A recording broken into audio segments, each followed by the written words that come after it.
Okay, you guys, this is the first of the 5 stories I'm going to tell on video here for you and put them on YouTube. I don't know why I'm telling you that because if you didn't find them on YouTube, you're not watching them.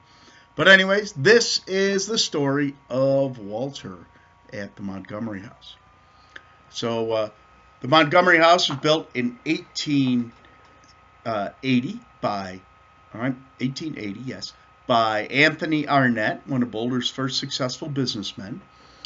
In 1896, Benjamin Montgomery bought that house. And Benjamin Montgomery was a mine owner. He had a 10-year-old son named Walter. Walter liked to go up to visit his dad's mines. And one day, Walter went up to one of his dad's mines in the mountains. And I don't know what happened out there. He got sick or there was an accident. But whatever happened, Walter never returned. At least not alive. But that's not the last that people who've lived and worked in this building have seen of Walter. 2 people in particular who were here in the 1990s experienced a lot of fun with Walter. Their names, great names, Briggs Geister and Nate Tynes. Now, Briggs Geister was a woman who moved into an apartment on the 3rd floor. Shortly after she moved in, she looks through the translucent shower curtain, and it's actually shower door, and she sees something blue about, yay high, waist high, a little taller, and through the curtain, she can't tell what it is because it's translucent. So she opens up the shower door, and there's nothing there. And when she closes the door, the blue image is gone. And then Briggs found out about Walter and concluded that it was probably just the ghost of Walter, a 10-year-old boy trying to get a look at a naked lady. Well, Walter was a playful ghost, and Nate Tynes, also Walter, everybody who's been in this building, in fact, has said that they've experienced a lot of stuff with just weird stuff like toilets flushing for no reason, lights going on and off, and things they set something down and it's turned around to pick it up and it's moved somewhere else across the room. And Nate Tynes, now he had an office in here, and Nate Tynes knew about Walter, and Walter was always flushing his toilets and turning the lights on and off.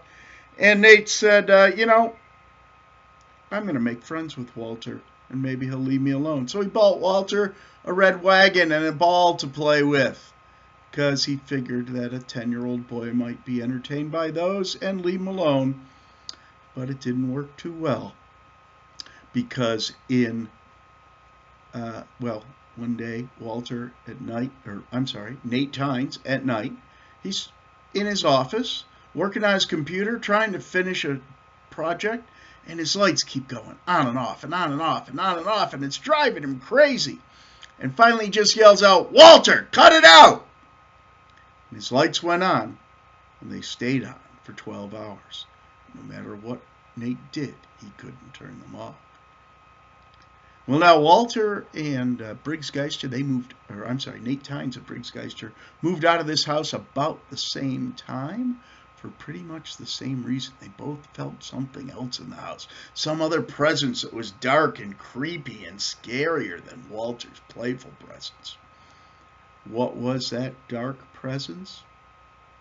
Well, people who study these things say that that dark presence might be Walter's father, Benjamin Montgomery, who was one of the militiamen who took part in the Sand Creek Massacre. If you're from Colorado, you know about that probably. In 1864, between 150 and 200 Cheyenne and Arapaho people were killed at Sand Creek, Colorado, where they told they could live peacefully under the protection of Fort Lyons. Benjamin Montgomery was one of the militiamen involved in that attack, that mass murder, you might say. Now, because we are Banjo Billies and we've been doing these tours for a while, people will come on the bus and tell us stuff that they saw when they lived and worked or visited these buildings. And this is a case of this. I had a woman on the bus a few years ago told me that she worked in an interior design company. It was all women who worked in the office. And every once in a while, a woman in a yellow dress would appear and sit by the windowsill and watch the other women work. They didn't know who that was. They weren't sure. I don't know anything about it, but that's what they told me.